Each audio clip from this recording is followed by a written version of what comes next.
ડીસા તાલુકામાં કમોસમી વરસાદને લઈ ખેડૂતોના પાકને મોટું નુકસાન। ખેતરોમાં પાણી ભરાઈ જતા મગફળીનો પાક કોહવાઈ ગયો। સરકાર પાસેથી વળતરની માંગ ઉઠી।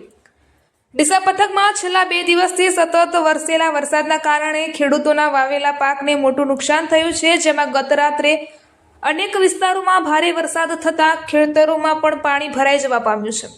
ખાસ કરીને ડીસા સહિત લાખણી તાલુકાના અનેક ગામોમાં મગફળીના પાકને પાણી ભરાઈ જવાથી પાક સંપૂર્ણપણે બગડી ગયો। ખેડૂતો દ્વારા છેલ્લા 3 મહિનાની મહેનત બાદ ઉગાડેલા પાક પર હવે વરસાદે પાણી ફેરવી દીધું છે। ખેતરોમાં પાણી ભરાઈ જવાથી મગફળી સહિતના પાક સડી જવાની હાલતમાં આવી ગયો છે, જેના કારણે ખેડૂતોમાં ભારે ચિંતા અને નિરાશા છવાઈ ગઈ છે। આ બાબતે સ્થાનિક ખેડૂતોએ જણાવ્યું કે અમારા પાકમાં ભારે નુકસાન થયું છે। આખું વર્ષ મહેનત કર્યા બાદ જો આ રીતે વરસાદ પાક બગાડી દે તો જીવિકાનો પ્રશ્ન ઊભો થાય છે।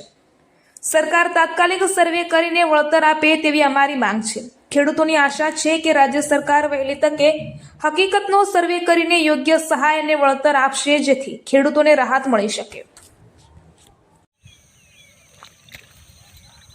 લાખણી તાલુકાના પેપળુ ગામે સતત 3 દિવસથી વરસેલા વરસાદ લગભગ આશરે 3 ઇંચથી વધારે વરસાદ પડ્યો છે આ વિસ્તારમાં। એટલે વધારે વરસાદ પડવાથી 50% વધારે મગફળી જેવા પાકોને ભારે નુકસાન છે।